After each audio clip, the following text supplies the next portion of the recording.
Picture this. You're surrounded by an endless sea of grass, and there isn't a tree in sight for miles. Suddenly, a massive wall of white starts creeping toward you, and it hits you. Your only chance to survive isn't about starting a fire, but to bury yourself in the very snow that threatens to kill you. We are traveling back to the open expanse of the 19th century Great Plains. Here, the wind cuts through wool, and the ground becomes as hard as iron. Before we brave the elements together, please take a moment to subscribe and join our campfire. I would love to know, where in the world are you listening from tonight, and what time is it there? I always enjoy imagining us all gathered from different corners of the globe. Now, pull up your blanket and settle in as the sky begins to darken. Welcome to Sleeping Scribe, where calming history stories help you unwind and gently fall asleep. Tonight, we step off the beaten path and into the teeth of the storm, beginning our journey with the deceptive beauty of a late autumn day on the trail. The sun hung low in the western sky. It cast a golden and hazy light over the endless prairie. To the casual observer, the day felt gentle. It felt warm. The air held a stillness that seemed to promise safe passage. This was the deceptive embrace of the Indian summer. It was a phenomenon that lured many travelers into a false sense of security. The days were mild. The light was soft. The harsh reality of winter seemed distant. But for those traversing the Great Plains in late October or November, this warmth was not a gift. It was a trap. Most wagon trains aimed to leave Independence, Missouri, by late spring. The goal was to cross the mountains before the first snows fell. They wanted to be safely in Oregon or California by September. But the reality of the trail rarely adhered to schedules. Swollen rivers in the spring could delay a crossing for weeks. Illness, such as cholera or dysentery, could halt a caravan in its tracks. Broken axles and exhausted oxen forced long pauses for repairs and rest. These delays accumulated. Day by day, the calendar slipped forward. Now, thousands of travelers found themselves exposed on the high plains late in the season. They were gambling with the weather. They were racing against a clock they could not see. The geography of the American West worked against them. As the wagons moved west, they were constantly climbing. The elevation rose steadily toward the continental divide. With every mile gained in altitude, the temperature dropped. The air grew thinner. The Great Plains themselves offered no shelter. There were no forests to break the wind. There were no valleys deep enough to hide a wagon train. The terrain acted as a massive wind tunnel. It funneled frigid air straight down from the Arctic, unobstructed by any natural barrier. The Platte River Valley, a common route for emigrants, was particularly dangerous. It served as a natural channel for the wind. It concentrated the fury of the storms that swept down from the north. On this particular afternoon, the danger felt impossible. The wagon wheels creaked rhythmically on the dry and hard-packed earth. Dust motes danced in the shafts of sunlight. The smell of sagebrush, crushed under the heavy hooves of the oxen, rose in the warm air. It was a sharp and herbal scent. It mingled with the smell of sun-baked earth and the sweat of the animals. The horizon shimmered with heat haze. It rippled and distorted the view of the distant hills. This visual trickery masked the clouds gathering far to the north. It hid the bruising purple line that would soon consume the sky. The prairie grass was dry and brittle. It rustled softly in the breeze. The sound was like a whisper, It was a gentle warning that went unheeded by many. Experienced guides and old trappers knew better. They watched the buffalo. Historical diaries often noted that the great herds would vanish suddenly. They would migrate south or seek shelter in deep ravines days before a storm arrived. If the buffalo were gone, the wise traveler worried. But for the emigrants, the absence of game was just another hardship. It was a lack of fresh meat, not a sign of impending doom. Fuel was another critical concern. On the treeless plains, wood was non-existent.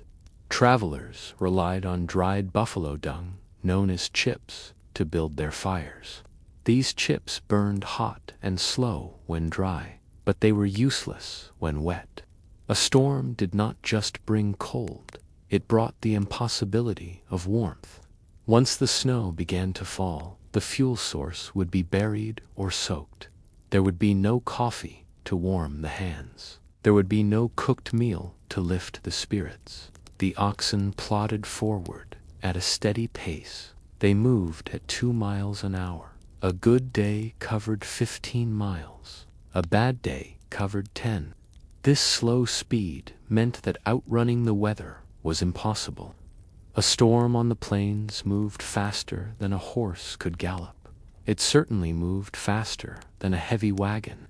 The travelers were sitting ducks. They were moving targets in a landscape that could turn hostile in the blink of an eye. The locals called these sudden storms blue norths. The name came from the appearance of the sky just before the temperature plummeted. A dark blue or black line would appear on the horizon. Behind it lay a polar air mass that could drop the temperature by 40 degrees in a single hour. One moment, a man could be sweating in his shirt sleeves. The next, he could be freezing in his coat. As the sun began to dip lower, the light changed. The golden haze faded. The warmth evaporated from the air. It was replaced by a chill that seemed to seep up from the ground itself. The shadows stretched long and thin across the grass. They reached out like grasping fingers. The first sign was not visual, it was a feeling. A sudden prickle of cold air touched the back of the neck. It was not a breeze, it was a shift in the atmosphere. The pressure was dropping. The air felt heavy and metallic. It smelled of ozone and distance. It was a crisp and biting scent that cut through the dust and sage. Then came the visual warnings. The sun, now nearing the horizon, was flanked by 2 bright spots of light. These were sundogs. They were also known as parhelia. They were optical illusions caused by sunlight refracting through ice crystals high in the atmosphere. To the superstitious, they looked like mock suns. They were watchful eyes, staring down at the travelers. They signaled that the air above was already freezing. The ice was there. It was waiting to descend. The oxen sensed it first. The plodding rhythm of the train faltered. The animals became restless. They lowed nervously. Their deep voices carried far in the thinning air. They tried to bunch together. They turned their tails toward the north, instinctively protecting their faces from the wind that had not yet arrived. The drivers cracked their whips. They shouted commands, but the animals were reluctant to move. They knew what was coming. The sky underwent a terrifying transformation. The blue deepened. It turned to a slate gray. Then it bruised into an ominous purple. A dark bank of clouds rose rapidly from the northern horizon. It was not a chaotic jumble of storm clouds. It was a solid wall. It looked like a mountain range of indigo and charcoal moving across the plains. It swallowed the sky. It blotted out the light. A sudden silence fell over the prairie. The birds, which had been flitting through the grass, grounded themselves. They huddled deep in the brush. The insects stopped their chirping. The wind died down completely for a brief moment. This was the calm before the hammer blow. The silence was heavy. It was suffocating. It pressed against the ears. The temperature did not just drop, it crashed. Water in canteens, which had been lukewarm an hour ago, began to develop a crust of ice. The metal rims of wagon wheels became painful to touch.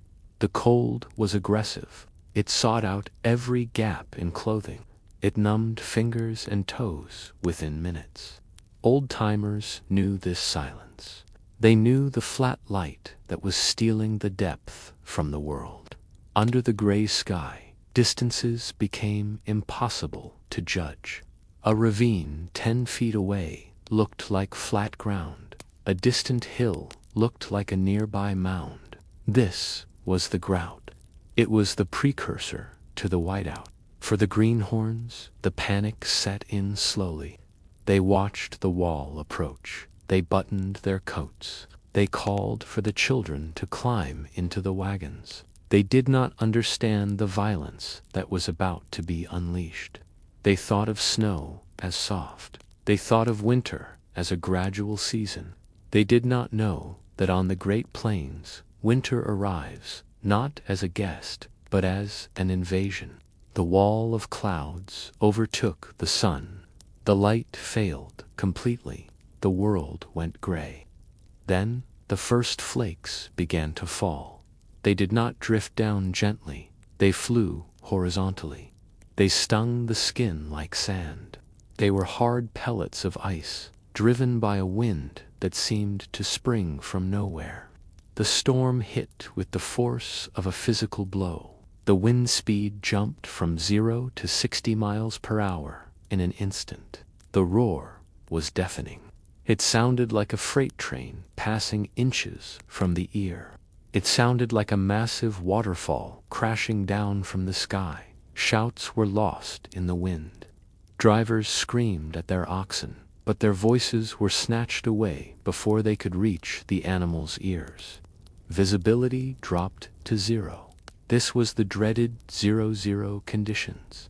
A man could not see his hand in front of his face. The world shrank. It became a chaotic white sphere only a few feet wide. There was no sky. There was no ground. There was only the white. The snow was not just falling from the clouds. It was being ripped from the earth. This was a ground blizzard.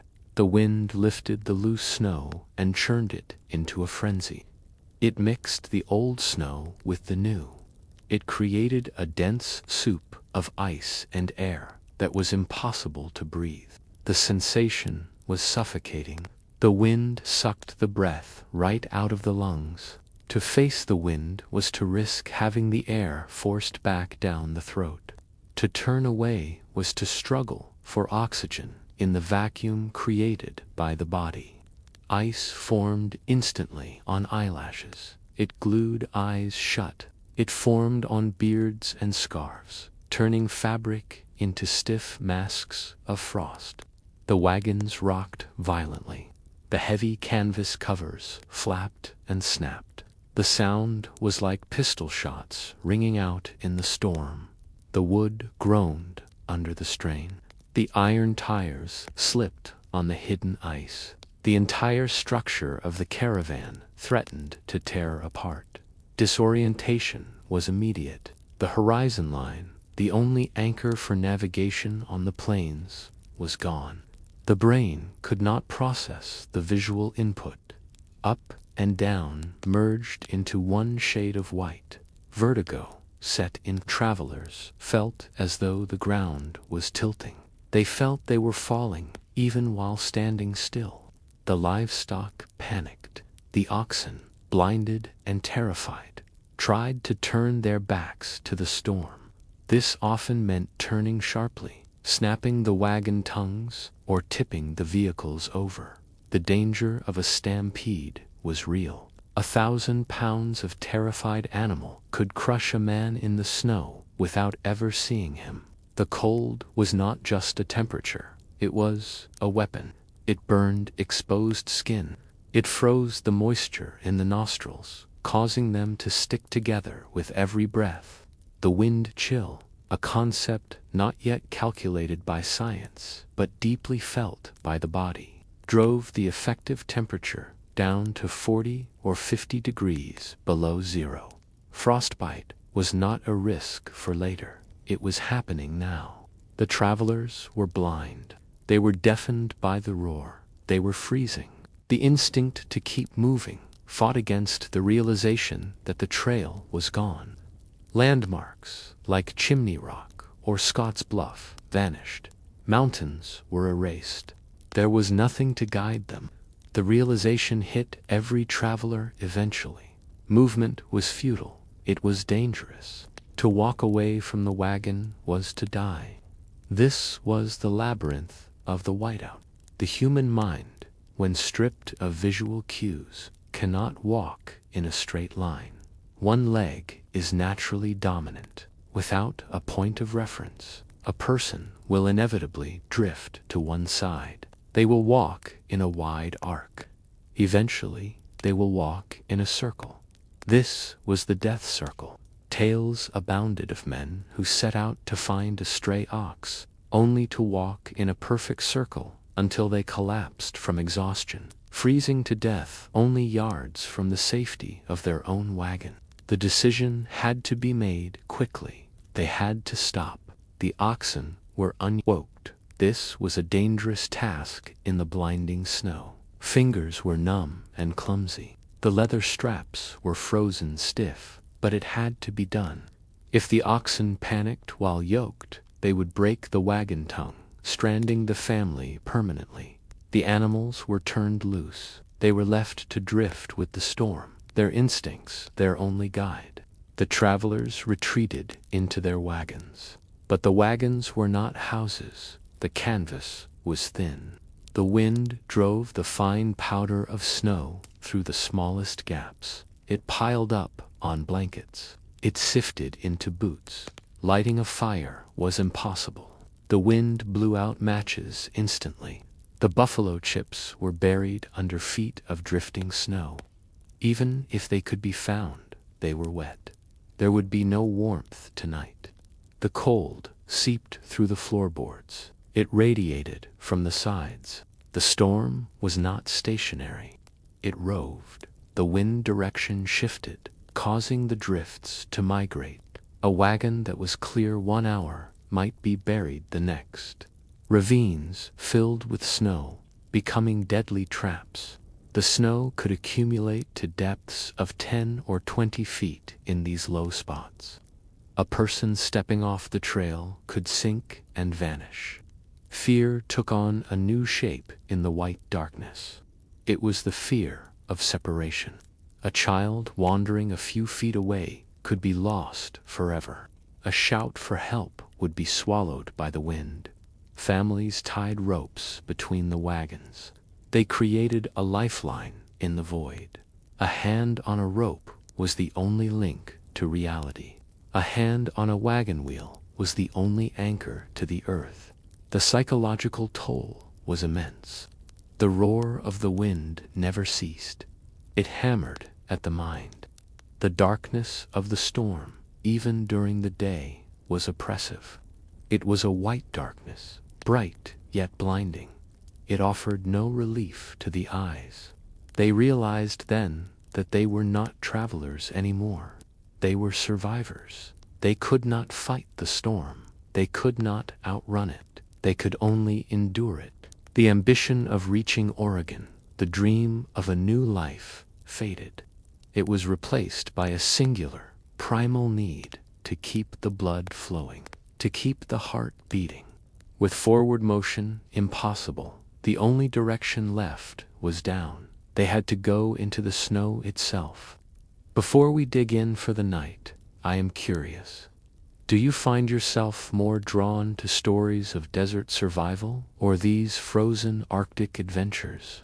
Let me know in the comments what kind of extreme history you would like to explore next. The wagon offered some shelter, but the ground offered insulation. The snow, the very thing that threatened them, was also a blanket. It trapped air, it blocked the wind, And so, the pioneers prepared for the longest night of their lives. They huddled together under buffalo robes. They shared body heat. They listened to the wind scream outside, wondering if the morning would ever come, and if the world would still be there when it did. The wind did not merely blow against the wagon. It investigated it. It sought out every weakness in the canvas. It found the gaps where the cover met the wood. It found the small tears from months of travel. Inside the wagon, the air was not still. It was a turbulent mixture of ice crystals and drafts. The temperature inside was dropping rapidly to meet the temperature outside. The pioneers realized with a sinking heart that their mobile homes, which had protected them from rain and sun for 1,000 miles, were failing them. They were too high off the ground. They were too exposed. The wind was stripping the heat away faster than their bodies could generate it. A critical decision had to be made. To stay in the wagon was to freeze. The only shelter available was the very thing that was trying to bury them. They had to turn to the snow. It seems like a paradox. How can frozen water provide warmth? The answer lies in the physics of the snowflake. Snow is not a solid block of ice. It is a lattice of crystals. Between those crystals, there is air. When snow settles, it traps millions of tiny pockets of dead air. This trapped air is a poor conductor of heat. It acts as an insulator. It creates a barrier between the ground and the sky. The native peoples of the plains had known this for generations. They watched the animals. They saw the grouse plunge into a snowdrift to wait out the night. They saw the buffalo allow the snow to pile up on their backs, using it as a blanket rather than shaking it off. The pioneers, often guided by old trappers or sheer instinct, had to mimic this behavior. They had to stop fighting the snow and start using it. The selection of the site was the first life or death choice. One could not simply dig anywhere. If they dug into a deep ravine, the drifting snow might fill the hole completely, burying them under 20 feet of weight. That was a tomb, not a shelter. But if they chose a spot that was too exposed, like a hilltop, the wind would scour their roof away.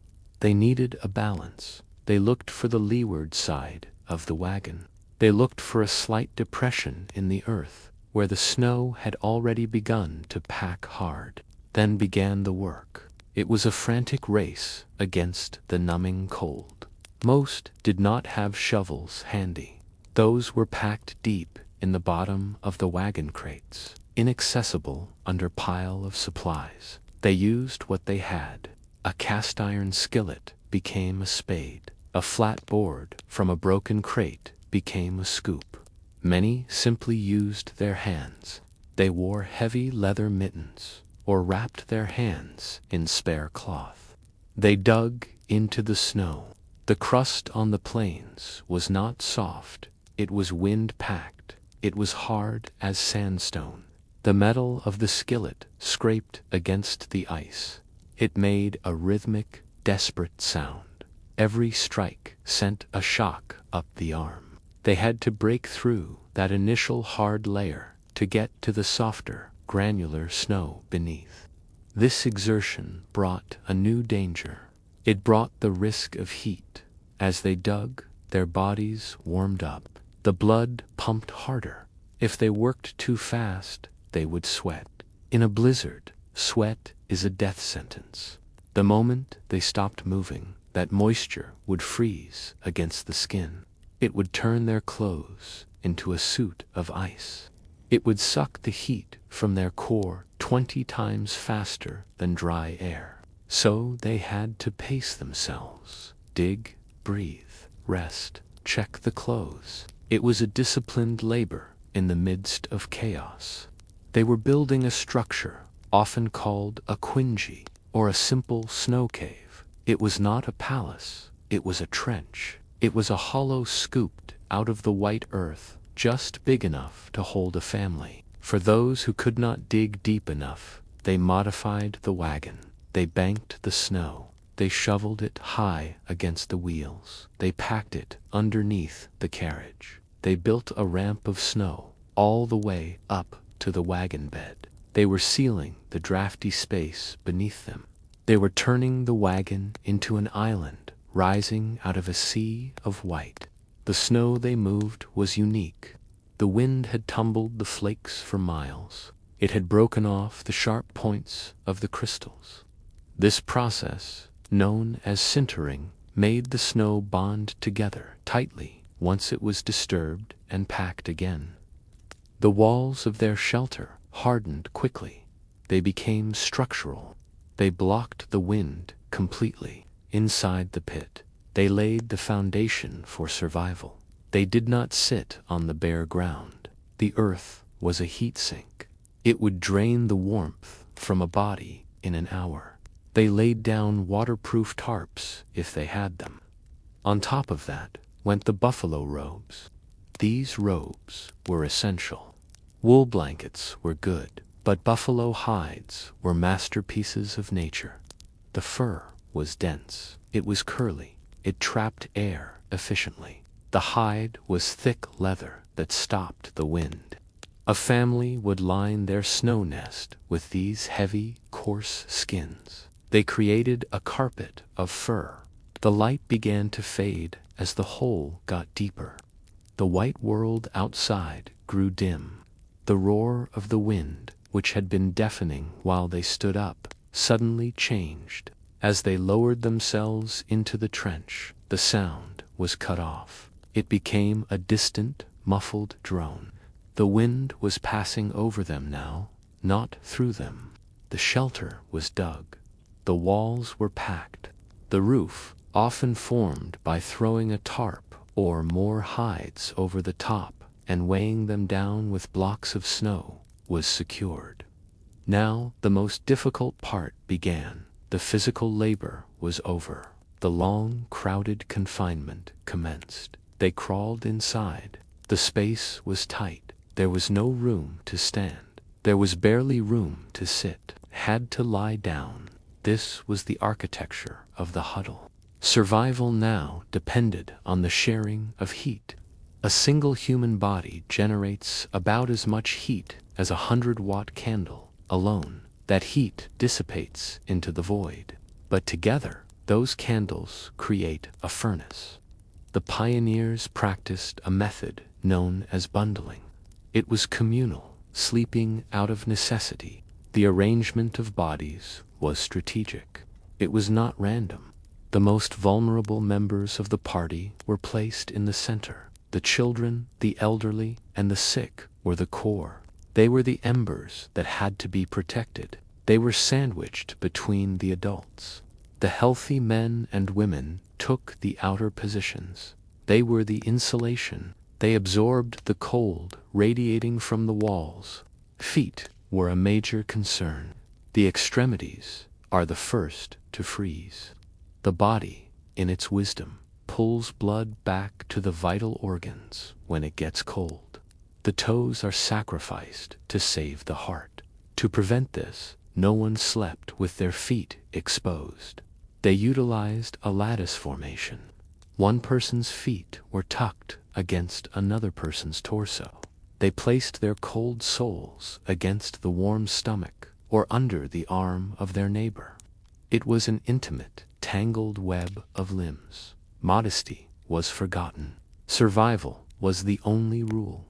If the family had a dog, the animal was brought into the huddle. A large dog is a heater. It runs hotter than a human.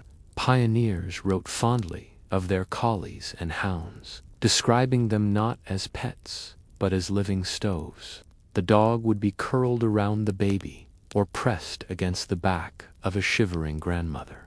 The environment inside the snow cave began to change. Outside, the air might be 40 degrees below zero, but inside, trapped by the snow walls and heated by 5 or 6 bodies, the temperature could rise. It could reach nearly freezing.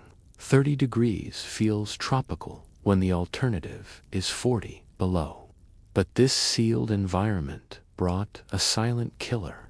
It was not the cold, it was the air itself. Carbon dioxide and carbon monoxide could build up in a small, enclosed space. As they breathed, they consumed the oxygen. If the shelter was too airtight, they would simply drift off to sleep and never wake up. They had to maintain a ventilation hole. A stick or a wagon rod was poked through the roof. It had to be checked constantly. The drifting snow outside would try to plug it. Every hour, someone had to reach up and clear the airway. It was a lifeline to the hostile world above. The buffalo robes were pulled over their heads. This trapped the heat of their breath, but it also created moisture. They learned to breathe through their wool scarves. The fabric captured the moisture from their exhalations before it could freeze on their faces. It acted as a heat exchanger, warming the incoming air just a fraction before it hit the lungs.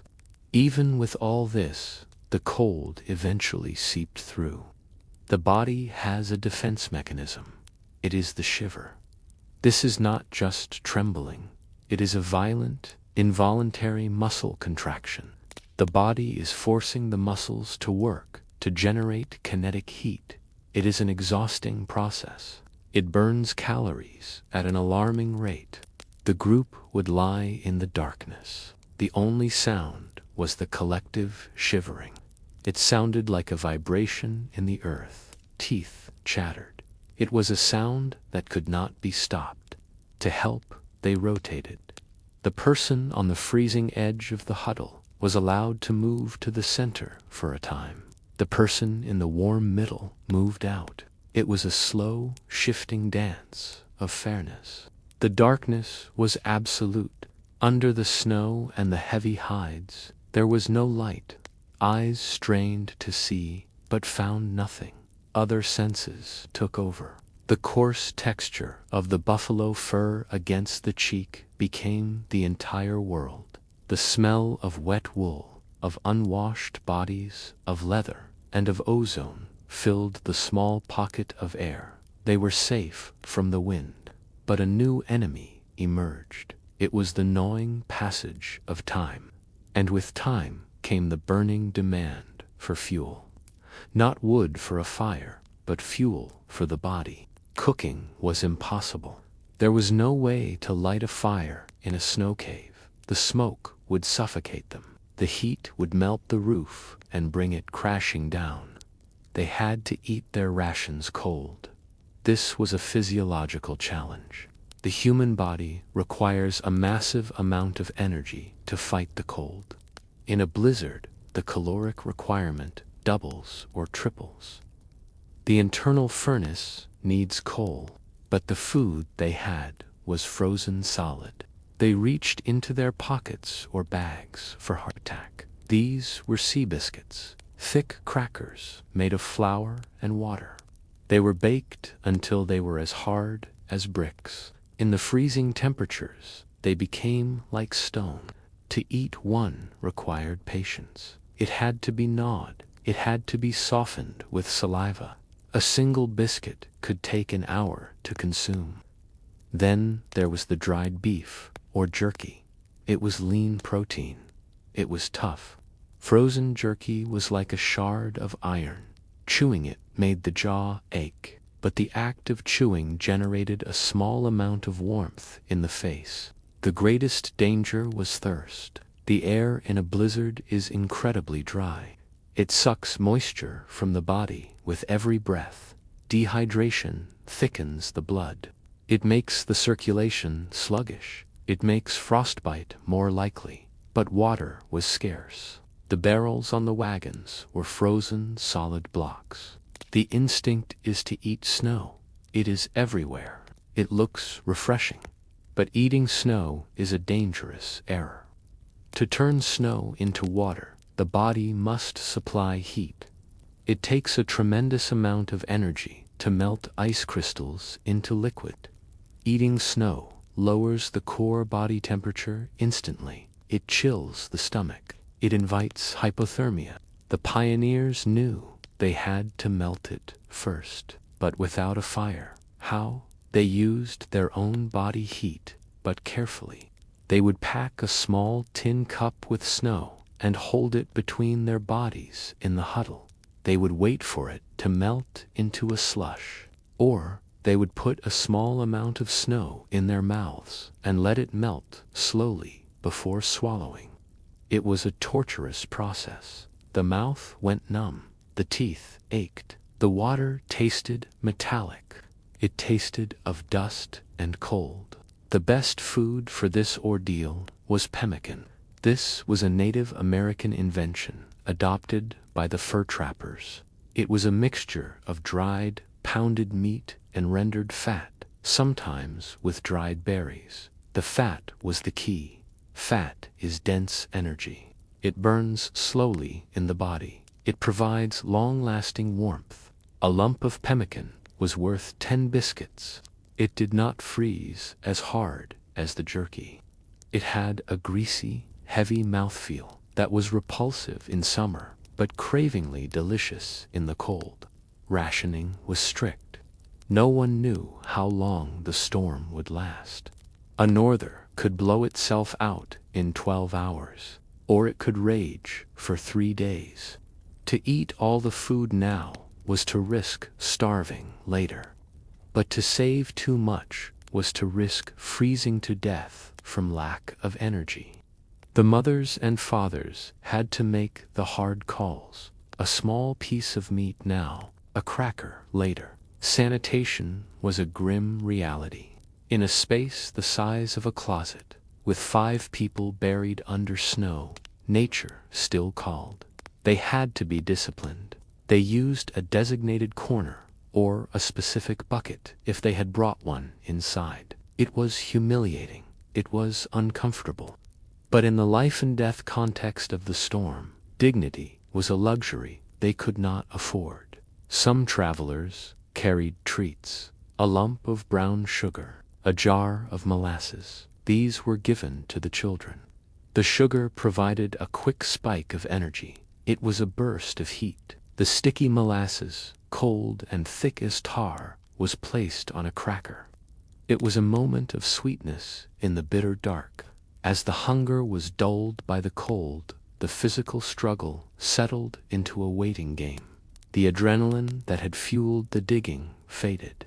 The shivering became a rhythmic background noise. Now the mind began to drift. The psychology of the void set in. They were isolated. They were buried in a white tomb. The sensory deprivation was intense. The darkness was total. The only sound was the wind. The wind did not just blow. It spoke, it howled, it screamed. To the exhausted mind, these sounds began to take on familiar shapes. This is a phenomenon known as pareidolia, where the brain imposes patterns on random noise. Pioneers wrote of hearing church bells ringing in the storm. They heard their names being called. They heard the voices of loved ones who were miles away or long dead. This was the siren song of the blizzard. It lured people to crawl out of their shelter. They wanted to see who was calling. They wanted to find the source of the bells. If they left the huddle, they died. The group had to hold each other down. They had to reassure each other that the voices were not real. Cabin fever set in rapidly. The confinement was claustrophobic. The air was heavy and stale. Limbs fell asleep. Muscles cramped. The urge to move, to stretch, to stand up was overwhelming, but there was nowhere to go.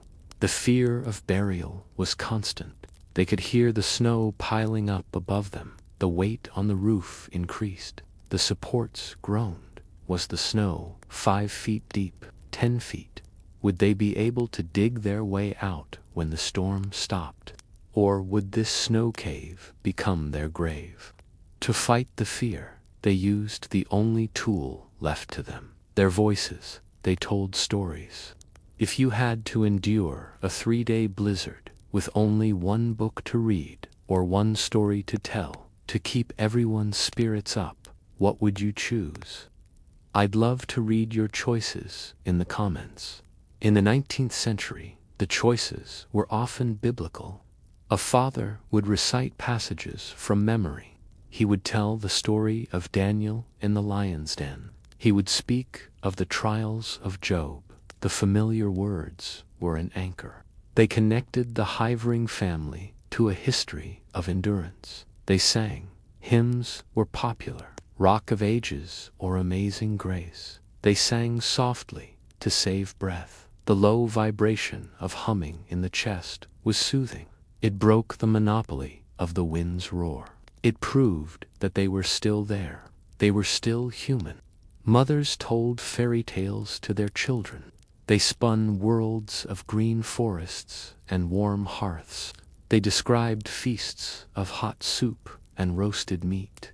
The visualization helped. It tricked the brain for a moment into feeling warmth. They checked each other constantly. Are you awake? Can you feel your toes? They reached out to touch faces in the dark. They felt for the waxy, hard skin that signaled frostbite.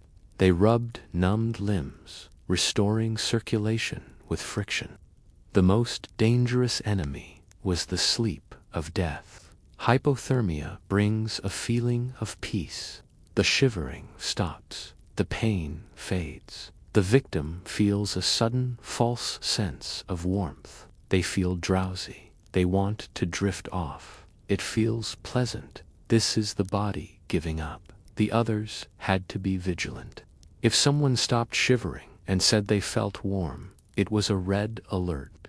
They had to be shaken. They had to be slapped awake. They had to be irritated back into life. Don't sleep, was the command. Stay with us. There were sounds that cut through the wind. The sound of a nail popping out of the wood in the wagon above, contracting in the cold, with a noise like a gunshot. The sound of the canvas tearing. The sound of a branch or a tumbleweed scratching across the roof of the snow cave. These sounds were magnified in the darkness. They made hearts race. Faith was a psychological pillar. For many pioneers, the belief that God was watching over them was the only thing that kept panic at bay. They prayed not just for survival, but for the strength to endure the waiting. They prayed for the morning. The hours dragged into night. The night dragged into a day that looked like night. Time lost its meaning. There was only the cycle of the shiver, the breath, and the wind. They were suspended in a white limbo. The world outside had ceased to exist. All that remained was the small, fragile pocket of warmth they had created with their own bodies. As the storm raged on, the initial terror was replaced by a heavy, drifting state of existence. They were like animals hibernating. They were conserving every ounce of energy. They were waiting for the world to turn, for the atmosphere to exhaust itself, and for the sun to return to the plains. The fury of the storm did not end with a sudden snap. It did not vanish in an instant. Rather, it retreated. It was a slow, grudging withdrawal of energy. The wind, which had hammered the plains for 48 hours with the force of a tangible solid, began to lose its grip. The roar, which had been the only sound in the universe, softened. It dropped from a scream to a howl, then from a howl to a moan, and finally into a whisper that drifted across the snow-sculpted dunes. Inside the snow burrow, the change was felt before it was heard. The vibration in the walls ceased. The pressure that had been pushing against the eardrums alleviated. This was the lull. It was the moment the atmosphere balanced itself out. The high pressure of the Arctic front had settled. The violence of the transition was over. For the pioneers huddled in the dark, this silence was heavier than the noise. The noise had been a constant stimulant. It kept the adrenaline pumping. It kept the fear alive. The silence was different. It was a narcotic. It signaled to the exhausted body that the immediate battle was paused. And with that signal, the adrenaline crashed. They fell into a deep state of suspended animation. It was not merely sleep. It was a biological shutdown. The body, having fought to maintain its core temperature for 2 days, seized the opportunity to conserve every ounce of remaining fuel. The metabolic rate slowed. The heart rate dropped. Breathing became shallow and rhythmic, barely disturbing the heavy, stale air of the shelter. In this state, the mind drifted into strange territories. Survivors of these blizzards often reported vivid, hallucinatory dreams. They did not dream of the cold. The brain, perhaps as a defense mechanism, conjured images of intense warmth. They dreamed of standing before roaring hearths in their childhood homes. They dreamed of walking through fields of tall, green corn under a July sun. They felt the phantom heat of a summer day on their skin, a cruel but comforting illusion that held them in the embrace of sleep. The air inside the burrow was still. It was profoundly quiet. The ventilation hole, which had required constant clearing during the storm, now became blocked, not by drifting snow, but by the silence itself. Without the wind to scour the surface, the soft flakes settled gently over the opening. They formed a porous cap. It allowed a small amount of air to filter through, but it sealed the light out completely. Time lost all meaning in this void. Was it morning? Was it midnight? Had they been asleep for an hour or a day? In the darkness of the snow cave, the rhythm of the sun and moon was irrelevant. There was only the cycle of the breath. The group was a single organism, hibernating in the womb of the prairie. The physics of the snow continued to work in their favor. The heat they generated did not escape, it circulated. The igloo effect had raised the temperature inside to a survival level. While the air outside might still be shattering stones with its cold, the air inside was tempered. It was moist and thick. It smelled of wool and humanity. It was the smell of life persisting in a dead world. Waking up was a slow process. It began with a change in the light. As the sun climbed higher in the sky above, the rays began to penetrate the snowpack. But they did not reach the interior as yellow sunlight. The snow acted as a filter. It absorbed the red and yellow wavelengths of the light spectrum. Only the blue wavelengths could pass through the density of the crystals.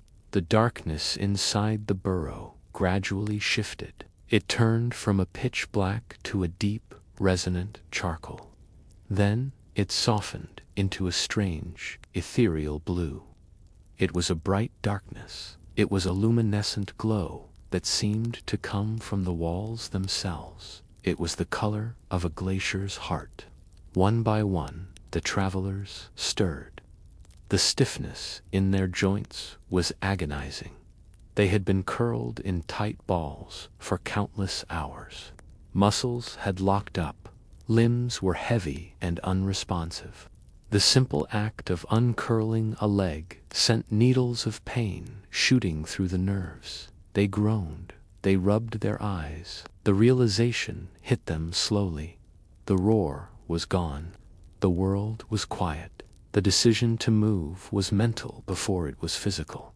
The comfort of the warm, blue cocoon was seductive. To leave it meant facing the reality of the cold again. But the air was growing stale. The oxygen was thin. They needed to breathe. The leader of the group, often the father or the guide, would be the first to break the seal. He would reach up. His hand, wrapped in layers of flannel and leather, would seek the roof. He would feel the texture of the snow. It had changed during the storm. The snow had been loose and flying. Now the wind had packed it. The surface had frozen into a hard crust known as a wind slab. It was like a sheet of plaster.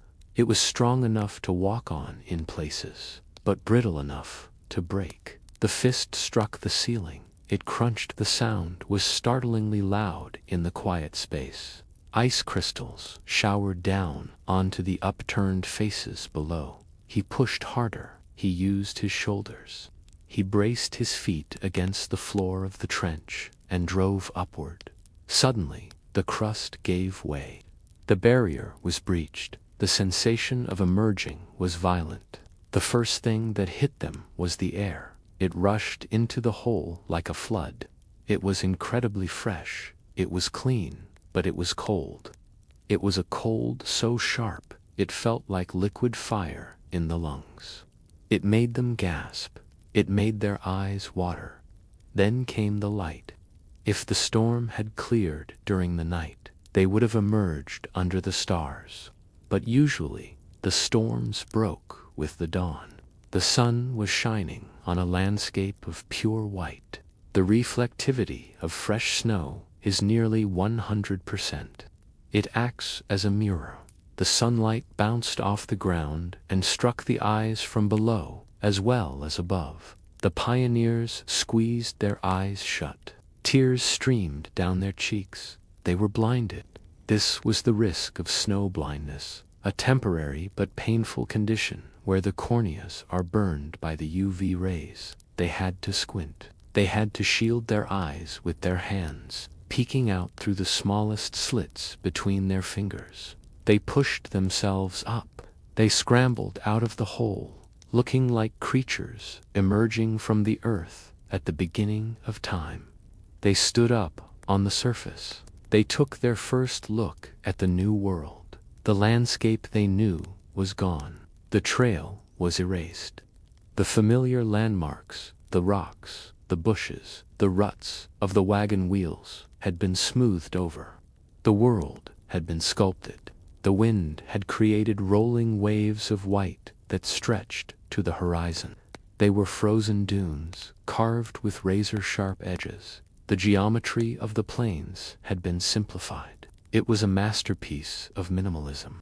The wagon was barely recognizable. It was a white mound, a hump in the snow. The canvas cover was coated in frost. The wheels were buried to the hubs or deeper. It looked like a derelict ship frozen in an Arctic sea. The silence of the aftermath was profound. It was not the empty silence of a room.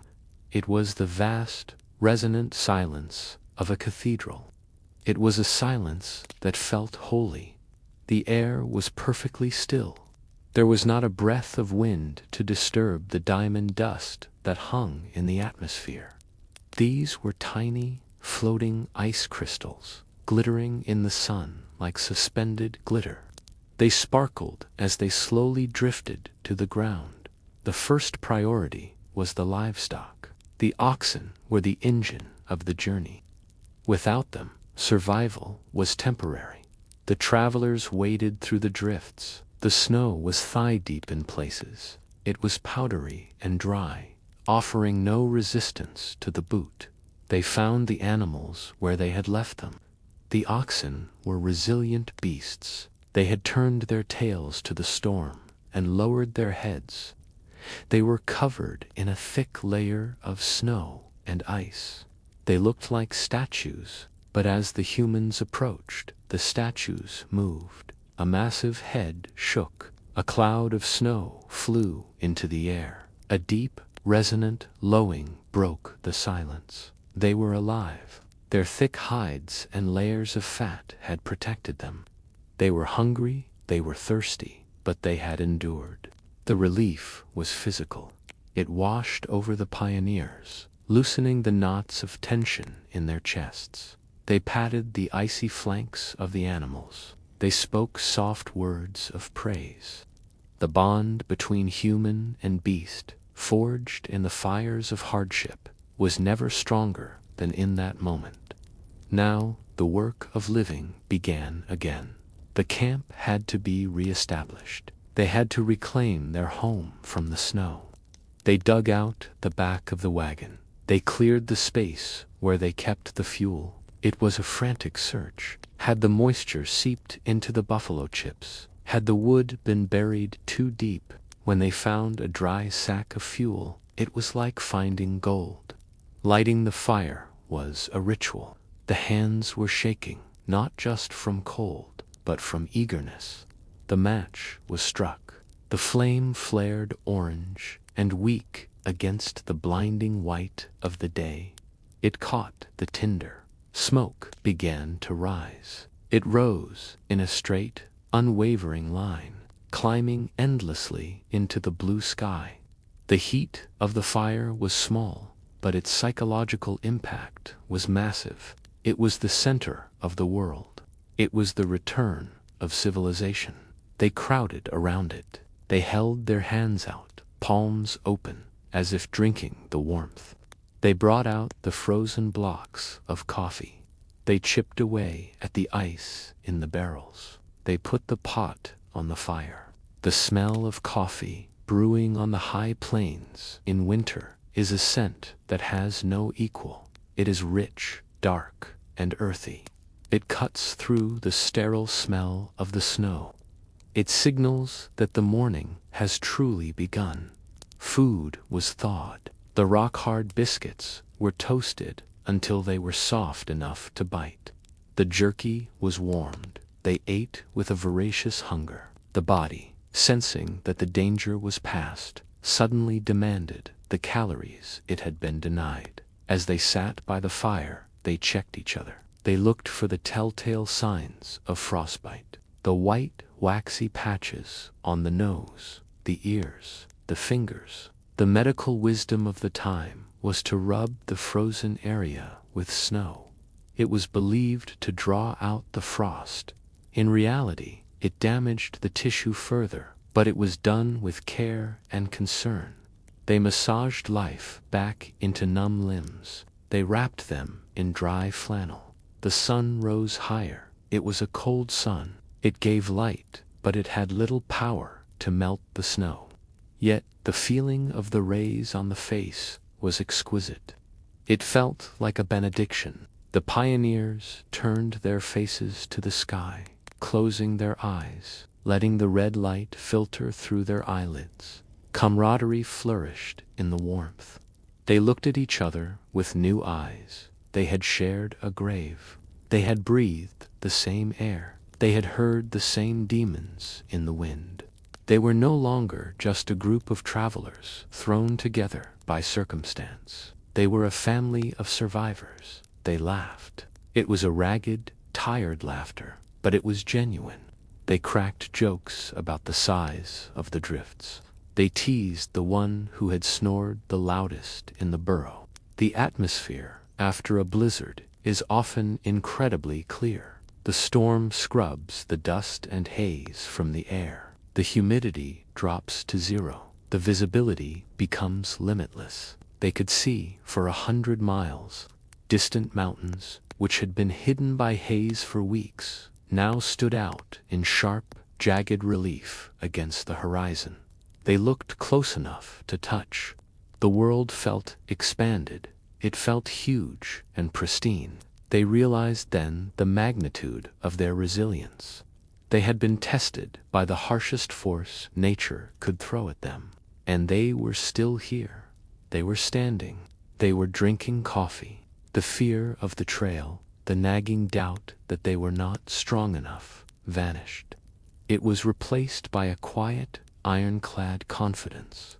But the trail beckoned. The pause could not last forever. They were still in the middle of nowhere. The supplies were finite. The destination was still hundreds of miles away. The men went to the oxen. They brushed the ice from the yokes. They led the animals back to the wagon. The oxen moved slowly, stiffly, but they moved. The harness leather creaked in the cold air. The chains jingled. It was the music of progress. The wagon was cleared of the worst of the snow. The wheels were dug out. The driver climbed up to the seat. He picked up the reins. He did not crack the whip. He simply spoke a command. Giddy up. The wheels turned. They crunched. They broke through the crust and found the earth beneath, or they rolled on top of the hard-packed drifts. The wagon lurched forward. The travel was different now. The landscape had changed. The bumps and ruts of the trail were filled in. The snow acted as a leveling agent. In some ways, the going was smoother. The wagon glided more than it rattled. It was almost like a sleigh. The wheels picked up the moisture from the snow. As they turned, the moisture froze. Intricate patterns of hoarfrost formed on the spokes. They looked like lace doilies spun from glass. They shattered and reformed with every revolution. The trail was no longer a visible track in the dirt. It was a concept. It was a direction. It was a bearing on a compass. They steered by the sun and by the distant landmarks. They were navigating a white ocean. The silence held. The only sounds were the crunch of the wheels, the heavy breath of the oxen, and the occasional creak of wood. It was a peaceful silence. It was a spiritual silence. The pioneers felt small. In the face of this immense white emptiness, human concerns seemed trivial. The petty arguments, the worries about money, the anxiety about the future, all of it seemed to shrink. They felt a profound respect for the land. They understood now that they were not conquering the West. They were being allowed to pass through it. It was a privilege granted by the weather. A lone bird, a raven perhaps, or a hawk appeared in the sky. It circled high above, a black speck against the blinding blue. It was the first sign of other life. It was a messenger returning to the world. It signaled that the sky was open again. The wagon train moved on. It was a dark, thin line creeping across a blank canvas. From a distance, it looked fragile, but up close, it was unstoppable. The slow, steady pace of the oxen ate up the miles. One step, then another, then another.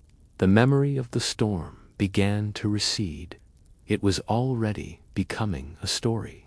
It was becoming something to tell the grandchildren. The great blizzard, they would call it. They would embellish the depth of the snow. They would exaggerate the cold. But they would never be able to fully capture the feeling of that silence in the burrow, or the glory of that first breath of cold air. The shadows stretched long across the snow. They were blue and purple, mirroring the colors of the storm clouds that had fled. The day was short.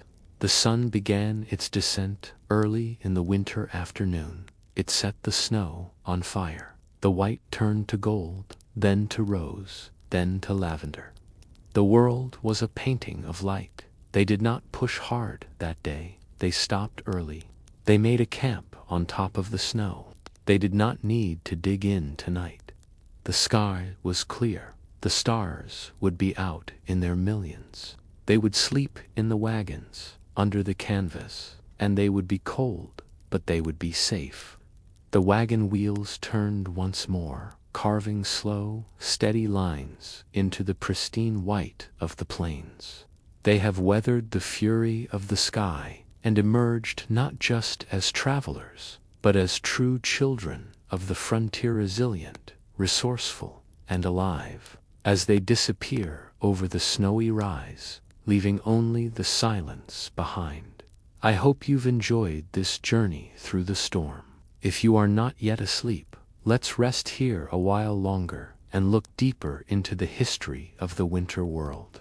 The story of the winter plains is usually told through the lens of struggle. We speak of the shivering pioneer or the halted wagon train. We focus on the biting wind and the frozen trail. But there is another history here.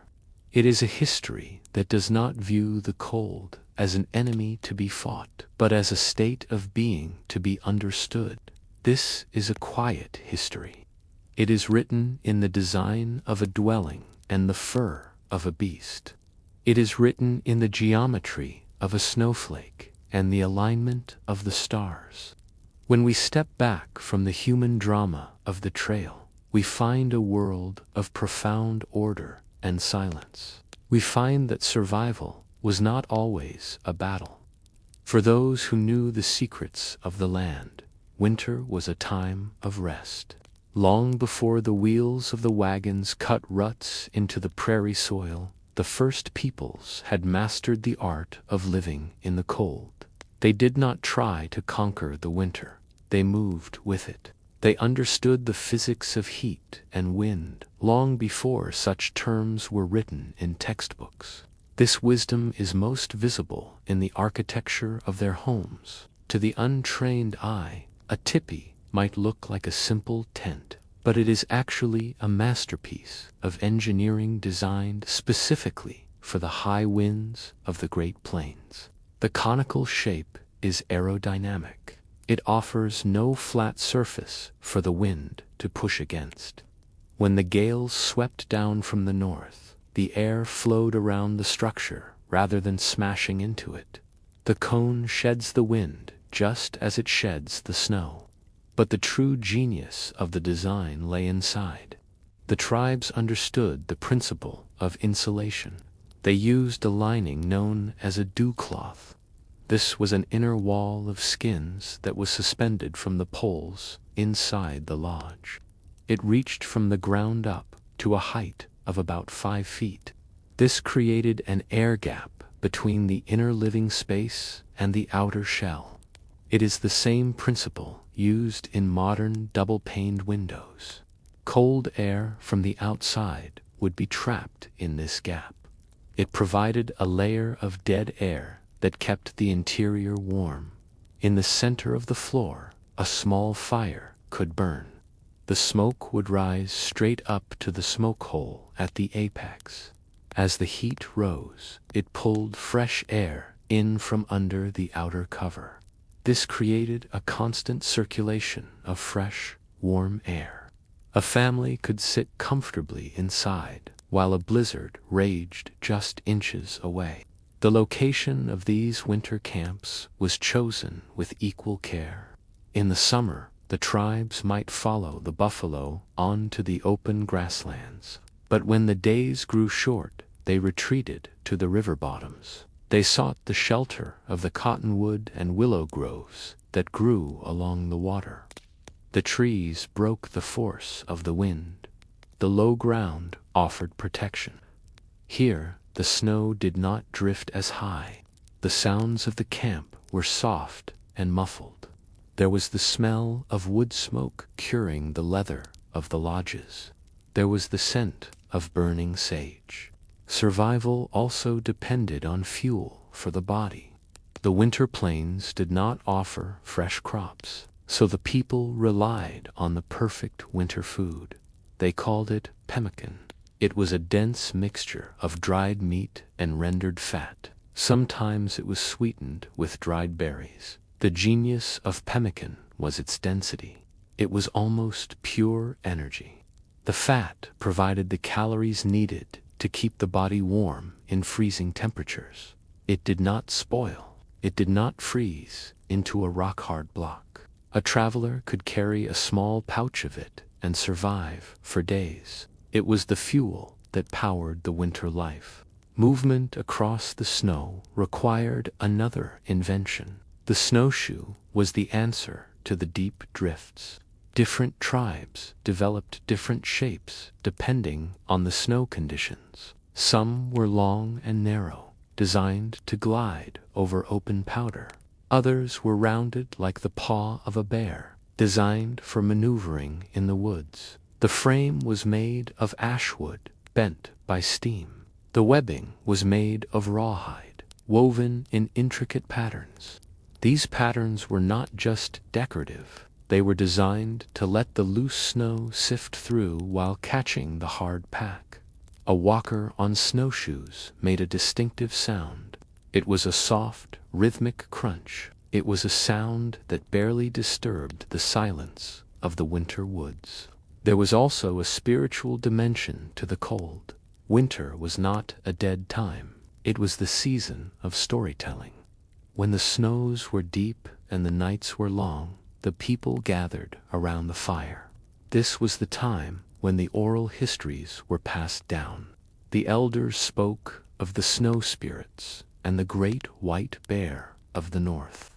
They told stories of how the world was formed. The cold was respected as a powerful force, but it was also seen as a cleanser. It was a time when the earth rested and renewed itself.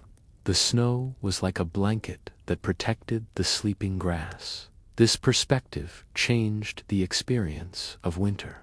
It shifted the focus from endurance to appreciation. The wisdom of the people was mirrored by the animals. The true monarch of the plains was the American bison. If you look closely at this animal, you see a creature that was built by the winter itself. The bison is an Ice Age survivor. Every inch of its anatomy is designed to withstand the cold. Its most obvious adaptation is its coat. The fur of a bison is incredibly dense. It has 10 times the number of hairs per square inch compared to the coat of a cow. This density creates a nearly perfect barrier against the elements. The coat is not uniform. The bison carries a massive cape of heavy fur over its shoulders and head. It looks like a great dark shawl draped over the front of the beast. This is functional. The bison faces into the wind. When a blizzard strikes, cattle will turn their tails to the storm and drift with the wind. They are driven until they hit a fence or a canyon, where they often freeze. But the bison turns its head directly into the gale. That massive cape protects the vital organs. The animal stands like a rock in the stream of the wind. It waits out the storm with patience. The insulation of a bison is so effective that snow will not melt on its back. You can often see these great beasts standing still in a field, completely covered in a layer of white frost. The heat of their bodies is trapped so efficiently inside the fur that it does not escape to melt the snow. They are warm on the inside, even while they look like ice sculptures on the outside. Their behavior also changes. In the winter, the bison slows down. Its metabolism drops. It enters a state of conservation. It moves slowly and deliberately. When the grass is buried deep under the snow, the bison uses its head as a tool. The skull is massive and reinforced.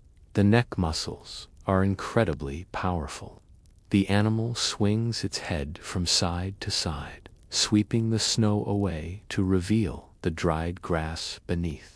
It is a living snowplow. The pioneers quickly learned the value of the bison. A buffalo robe was the most prized possession on the trail. It was not just a blanket, it was a shield. The physics of the fur involved crimped fibers that trapped dead air. A traveler wrapped in a buffalo robe could sleep in the open air and wake up warm. It was a trade item that bridged the gap between the cultures. It was a piece of technology harvested from nature. Even the birds understood the value of the bison. In the depths of winter, magpies and cowbirds would follow the herds. They would land on the backs of the great animals. They nestled into the deep fur to warm their small feet. The bison tolerated them. It was a symbiotic moment in the heart of the freezing cold. The dark silhouette of the herd against the white snow was a sign of life in a barren landscape. It was a reminder that life finds a way to endure. But if we look even closer, past the animals and the people, we find the science of the cold itself. We find the architecture of ice. The winter plains are a gallery of crystals. Every snowflake that falls is a testament to the laws of chemistry and physics. It begins high in the atmosphere. A tiny particle of dust meets a supercooled droplet of water. The water freezes onto the dust. It forms a six-sided crystal. This hexagonal shape is dictated by the molecular structure of water. The hydrogen and oxygen atoms bond in a specific angle. As more water vapor attaches to the crystal, it maintains this six-sided symmetry. But the shape of the flake depends on the journey it takes. If the air is humid, the crystal grows complex arms. These are called dendrites. They look like ferns or stars. If the air is dry and very cold, the crystal grows into simple plates or columns. A man named Wilson Bentley was the first to photograph these crystals. He was a farmer who loved the snow. He attached a microscope to a camera bellows. He stood in the freezing cold for hours, catching flakes on black velvet. He showed the world that no two flakes are exactly alike. But he also showed that they all follow the same rules of order. When these crystals accumulate on the ground, they change the acoustic properties of the world. Fresh snow is composed mostly of air. The ice crystals form a lattice with huge gaps between them. These gaps absorb sound waves. When a sound wave hits a snowbank, it enters the labyrinth of ice and air.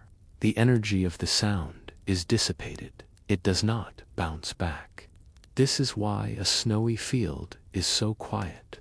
The snow acts as a giant muffler for the earth. The crunch of footsteps sounds loud only because the background silence is so deep.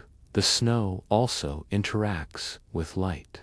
We see snow as white, but ice is actually clear. The whiteness comes from the scattering of light. When sunlight hits the chaotic jumble of crystals, it bounces around inside the snowpack. It reflects off the millions of tiny surfaces. All the colors of the spectrum are scattered equally. The result is the brilliant, blinding white that we see. This high reflectivity is called albedo. It reflects the heat of the sun back into space. This keeps the plains cold. It is a self-reinforcing cycle. The snow keeps the ground cold, which allows more snow to fall. Sometimes the ice does not fall from the sky. It grows directly on the objects of the plain. This is hoarfrost. When the air is saturated with moisture and the temperature drops, the water vapor turns directly into solid ice. It skips the liquid phase. This is called sublimation. The result is a delicate coating of feathers and needles on every blade of grass. It can turn a simple wire fence into a jeweled necklace. It can coat the branches of a tree in white lace. It is a fragile beauty that disappears with the first touch of the sun. Above this world of white lies the winter sky. On the Great Plains, the winter sky is a spectacle of physics and light. The air in winter is often drier than in summer. There is less water vapor to scatter the light of the stars. There is less haze. This makes the stars appear sharper and brighter. They do not just shine, they pierce the darkness. The winter constellations dominate the southern horizon. The most famous grouping is the winter hexagon. It is a massive ring of bright stars. It includes Sirius, the brightest star in the night sky. It includes Rigel, the blue giant in the foot of Orion. These stars burn with a cold, intense fire. To the traveler on the plains, they were companions. They were a clock and a compass. The position of the earth in winter creates long nights. The sun stays low in the southern sky. The shadows are long, even at noon. This extended darkness changes the psychology of the land. It encourages sleep. It encourages introspection. But the darkness is rarely complete. The snow reflects the starlight. Even on a moonless night, the plains are never truly black. They are a soft, luminous gray. Sometimes the atmosphere creates its own light. On the northern plains, the winter brings the aurora borealis. This is the result of solar wind hitting the magnetic field of the Earth. The charged particles excite the atoms in the upper atmosphere. Oxygen glows green and red. Nitrogen glows blue and purple. The result is a shimmering curtain of light that dances across the sky. It moves silently. It folds and unfolds like a ribbon. To the pioneers, it was often a terrifying omen. To the scientist, it is a display of magnetic energy. To the observer, it is pure magic. There are other phenomena unique to the cold sky. When the air is filled with flat, hexagonal ice crystals, they can act like prisms. If the sun or moon shines through them, they create halos. A ring of light forms around the moon. It is a pale, ghostly circle. Sometimes bright spots appear on either side of the sun. These are called sundogs, or perhelia. They look like two smaller suns attending the main one. They are merely tricks of the light caused by the refraction of rays through the ice. But in the vast, empty sky of the plains, they look like meaningful signs. As the sun sets, another color phenomenon occurs. The belt of Venus appears in the east. It is a band of pink or purple light that sits just above the horizon. Below it is the dark blue shadow of the Earth itself rising into the sky. The contrast between the pink band and the white snow is striking. It is a moment of soft pastel beauty before the deep indigo of the night takes over. And so we come to the echoes of the trail. The wagons are gone now. The oxen no longer bellow in the morning air, but the trail remains. In many places on the high plains, the ruts are still visible. They are called swales. They look like long, shallow ditches running parallel to each other. The heavy wheels compressed the earth so much that the ground is still indented more than a century later. In the winter, these swales fill with snow. They become white ribbons stretching toward the horizon. The vegetation in the swales is often different from the surrounding prairie. The compressed soil holds moisture differently. The grass grows taller and greener in the spring. In the winter, the dried stalks of this taller grass poke through the snow. They mark the path of the emigrants with a line of gold against the white. The landmarks that guided the travelers still stand. Chimney Rock and Scott's Bluff rise from the plains just as they did in the 1850s. In the winter, they are silent. The crowds of summer tourists are gone. The wind whistles around the stone spires. The snow dusts the ledges of the rock. These geological features operate on a timescale that dwarfs human history. They have seen thousands of winters. They have seen the glaciers come and go. They have watched the buffalo herds and the wagon trains and the modern highways. They remain impassive. There is a sense of deep time on the winter plains. The cold strips away the temporary distractions. The leaves fall from the cottonwoods, revealing the skeletal shape of the trees. The insects are silent. The birds have migrated. What is left is the geology and the geometry of the land. You can see the roll of the hills. You can see the distant horizon line, unbroken and sharp. It is a place of preservation. The dry, cold air preserves history. Artifacts dropped by travelers were found decades later, almost untouched. Wood does not rot quickly here. Iron rusts slowly. The trail is a museum without walls. It is a place where the past feels very close. Standing in a swale on a quiet winter day, it is easy to imagine the creak of a wagon wheel. It is easy to imagine the smell of coffee boiling over a sagebrush fire. The silence invites these memories, but the silence also speaks of peace. The struggle of the trail is over. The frantic push to beat the snowfall is a thing of the past. The land is at rest. The grass is dormant, waiting for the warmth of the spring sun.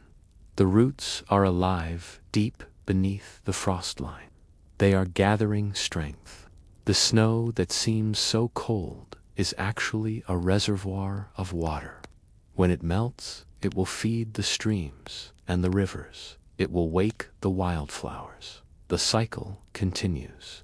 The winter is not an end. It is a pause. It is a necessary breath in the rhythm of the year. The storms will come and go. The wind will howl and then fade to a whisper.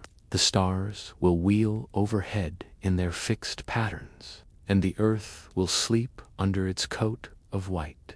The history of the winter plains is written not in ink, but in the resilience of the land itself. The storms come and go. The snow falls and melts, and the grass waits patiently beneath it all. It is a cycle of rest and renewal, a reminder that even the harshest cold is just a season of sleep for the earth. As we close this chapter of learning, let us drift further into the pure atmosphere of this frozen world. The journey has been long, stretching across the miles and through the years. But now the path leads to a place of absolute stillness. We leave behind the clamor of history. We leave behind the dates, the battles, and the shifting borders of the map. Ahead, there is only the deep, pristine quiet of the winter wilderness. It is a landscape painted in shades of evening blue and stark white, a world held in the gentle embrace of the cold. The air here is crisp and clean.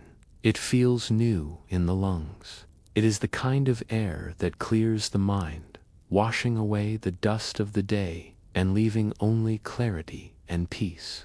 And so we walk together through this quiet world. The snow is deep here. It lies in heavy, unbroken drifts that curve over the earth like sleeping giants. The trees stand tall and silent, their branches weighed down by thick blankets of white. They are the guardians of this forest, watching over the silence with a patience that has lasted for centuries.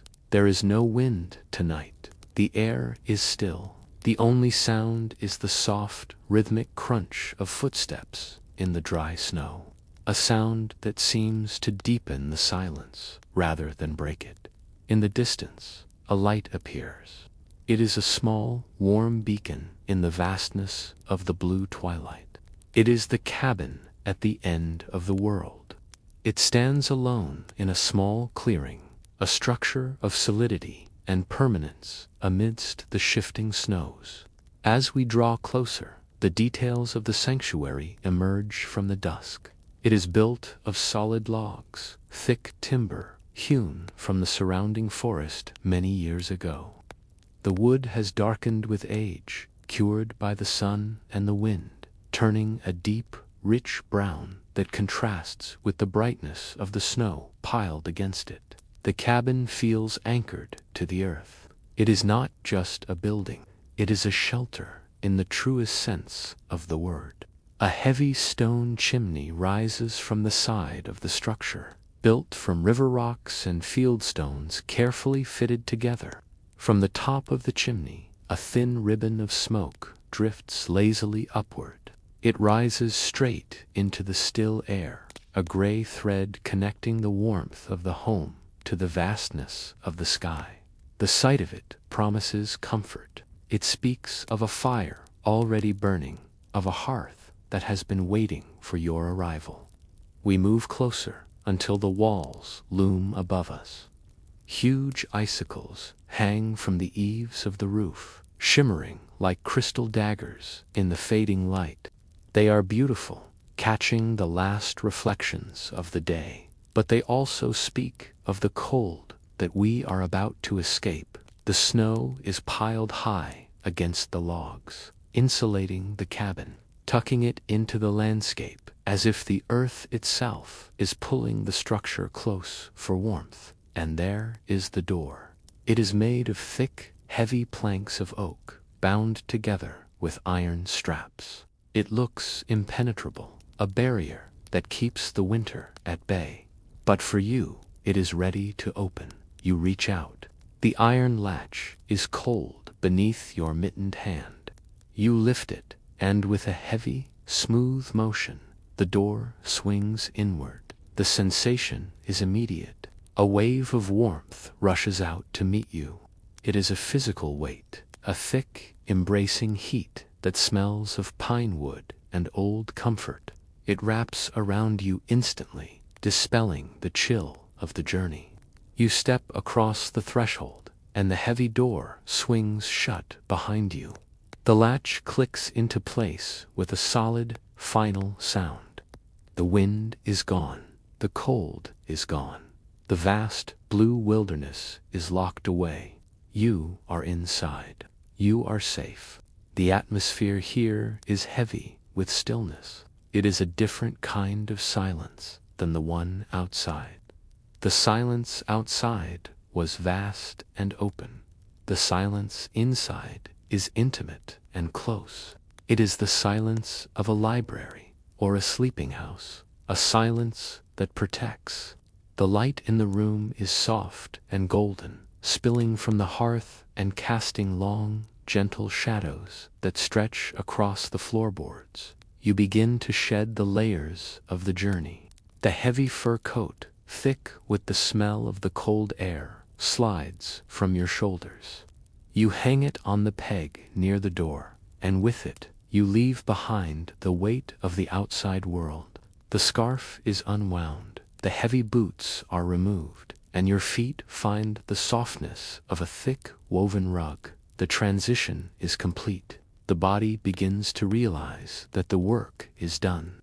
The muscles, tight from the cold, begin to loosen in the heat. A deep, involuntary breath escapes you, and with it, the last of the day's tension dissolves into the warm air. The heart of this home beats in the center of the room. It is the hearth, a wide open mouth of stone that cradles the fire.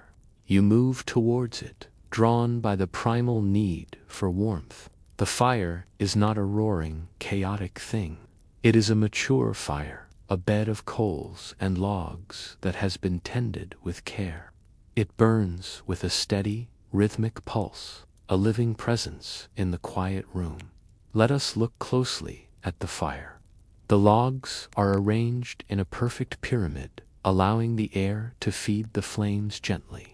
They are oak and cedar, dense woods that burn slow and hot.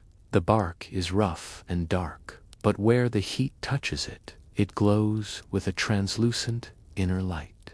The flames themselves are a mesmerizing dance of color. At the base, where the wood meets the coal, the fire is a deep, intense blue, hovering just above the surface. Higher up, it shifts into a rich, vibrant orange, and at the very tips, it licks the air with tongues of pale yellow. The sound is a lullaby. There is the soft, low roar of the draft, drawing the air up the chimney. There is the occasional sharp pop of a sap pocket bursting, a sound that is startling but strangely comforting, like a punctuation mark in a long, quiet sentence. And there is the constant, gentle hiss of the gases escaping the wood, a sound like a long, slow exhale. The heat radiates outward in waves. You can feel it on your face, on your hands, soaking through your clothes and into your skin. It is a drowsy, sedative heat. It makes the eyelids heavy. It makes the mind slow down. You watch the embers pulsing at the bottom of the grate. They breathe. They glow brighter with every draft of air, then dim to a deep cherry red. then brighten again. It is a hypnotic cycle, a visual rhythm that matches the beating of your own heart. Shadows dance on the walls behind the hearth. They are not frightening shadows. They are soft and blurred, mimicries of the flames that created them. They stretch and contract, rising and falling with the movement of the fire. The ash settles quietly beneath the grate, a fine gray powder that marks the passage of time. Above the fire, an old iron kettle hangs from a hook. It is black with soot, a testament to years of service. A wisp of steam escapes from its spout, and a faint, high humming sound adds a layer of white noise to the room. The fire is a cycle of transformation. The solid wood turns to light and heat, giving of itself to warm the room. It is a peaceful destruction, a giving way to the inevitable. The smell is rich and earthy, the scent of burning forest, of dried leaves and summer sun released from the wood in the depth of winter. It is the smell of safety. And so, you turn your back to the fire for a moment to look at the room it illuminates. The light does not reach every corner. The edges of the room are steeped in shadow, soft places where the eyes can rest without focusing. The ceiling is low, supported by rough-hewn beams that still bear the marks of the adze that shaped them. They are dark with smoke and age, solid ribs protecting the interior. In the corner, a bed is waiting. It is a simple frame of wood, but it is piled high with quilts. They are thick, heavy quilts, stitched together from scraps of wool and flannel. A chaotic pattern of colors that has been faded by time into a harmonious whole. They look heavy. They promise a weight that will pin you down and hold you safe. On the far wall, a shelf holds a row of old books. Their spines are worn, the gold lettering faded and illegible in the dim light. They stand together, shoulder to shoulder, containing stories that are sleeping now, waiting for a reader who will not come tonight. Tonight is not for reading. Tonight is for resting. Near the hearth, on a braided rug, a dog lies sleeping. It is a large, shaggy creature, its fur the color of the shadows. It breathes deeply, its side rising and falling in a slow, steady rhythm. Occasionally, its paws twitch as it chases dream rabbits through a dream forest. The presence of the sleeping animal deepens the peace of the room. It is a signal that all is well. If the dog can sleep this deeply, then there is no danger. There is nothing to fear. On a small table, a candle flickers low in its holder. The flame is small compared to the hearth, a tiny spear of light that struggles against the drafts. It illuminates the dust motes dancing in the air. They float suspended in the golden light. They drift and swirl, moving in slow-motion currents that are invisible to the eye. From the rafters, bundles of dried herbs hang upside down. There is lavender, sage, and chamomile. Their scents have faded over the months, but the warmth of the fire releases a faint, dusty perfume that mingles with the wood smoke. It is a clean, herbal smell, the scent of a summer garden preserved for the winter. A rocking chair sits empty near the fire. The wood of its arms is worn smooth by generations of hands. It looks inviting. If you were to sit in it, it would rock with a gentle creak, a rhythmic sound that has lulled many to sleep before you. But the bed is calling now. The feeling of time standing still is absolute. There is no clock ticking in this room. There is only the measurement of the fire burning down and the moon rising outside. The world of schedules and demands feels like a distant memory, a story told about someone else's life. But before you seek the bed, your attention turns to the window one last time. It is a small square of glass, set deep in the thick wall. The edges of the panes are frosted with intricate patterns of ice. They look like ferns, like feathers, like maps of jagged coastlines, drawn in white crystal. The frost obscures the view, blurring the line between the inside and the outside. You move closer and wipe a small circle of clear glass with your hand. The cold of the pane seeps into your fingertips, a sharp reminder of the world you have left behind. You look out. It is snowing. The snow is falling heavily now. There is no wind to drive it. The flakes fall straight down, a vertical curtain of white moving against the gray-blue of the night. The flakes are huge, soft clusters of crystals that seem to float rather than fall. There are millions of them. They fill the air, a ceaseless, silent army descending from the clouds. The visual is hypnotic. Down, down, down they come. There is no variation in their path. They do not stop. They do not hurry. They simply fall, adding their tiny weight to the blanket that covers the world. The accumulation on the windowsill is inches deep, a soft pillow of white that rises to meet the glass. Beyond the window, the landscape has been muted. The sharp edges of the fences are gone, buried under the soft curves of the drifts. The bushes are merely humps in the snow. The separation between the earth and the sky has vanished. There is only the gray above and the white below, connected by the falling snow. The trees are slumbering. They stand motionless, their dark barks stark against the whiteness. They are patient witnesses to the winter. The snow piles on their branches, growing higher and heavier, until a branch dips low to shed its load, only to slowly spring back up and begin gathering the white burden once again. The quiet of the scene is absolute. You can almost hear the snow falling. It is a soundless sound, a muffling of the world. It feels as though the snow is wrapping the cabin in a cocoon, layer by layer, sealing you in, hiding you away from everything. The world is disappearing into the white. The complexities of life are being covered over, smoothed out, made simple and pure.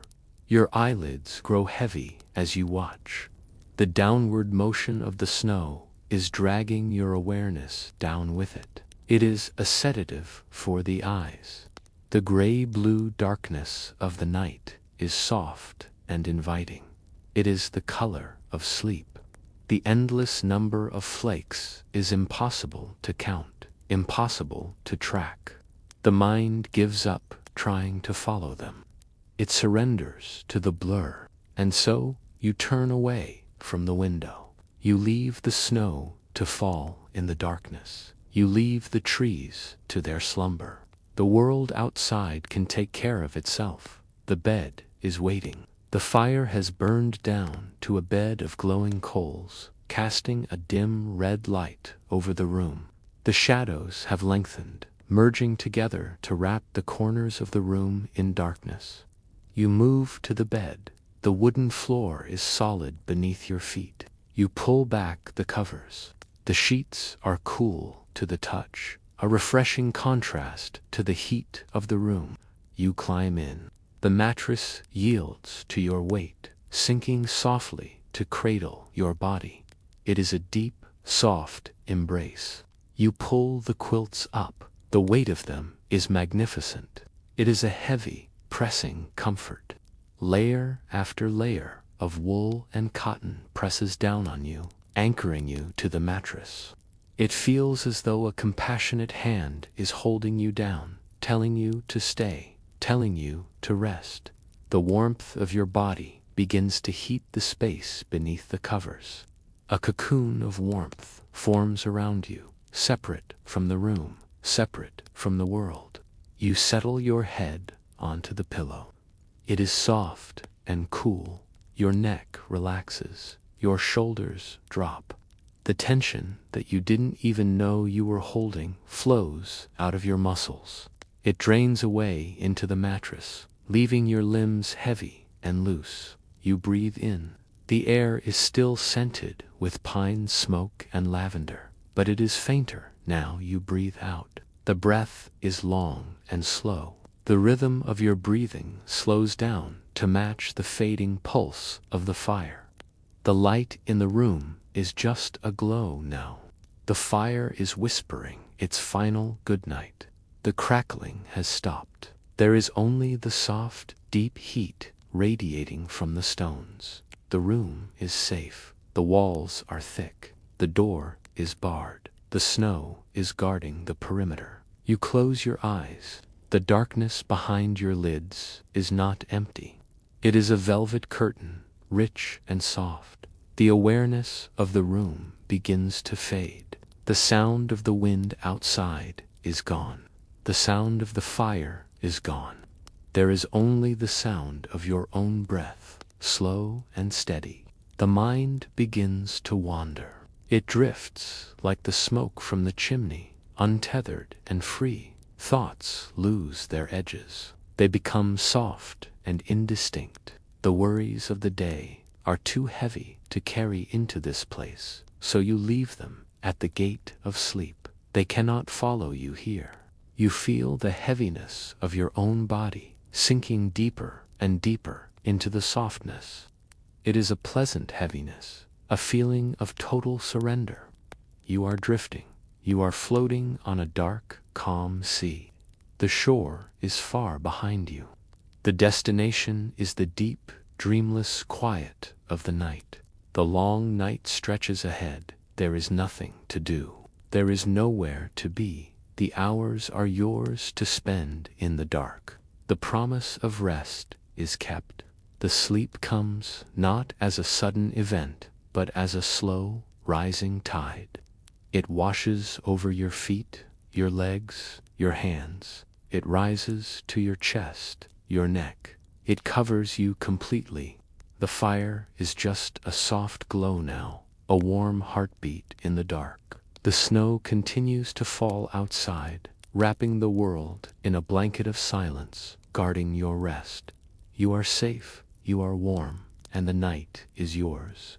Thank you for journeying with me tonight, across the plains and into the quiet. Until we meet again, sleep well and good night.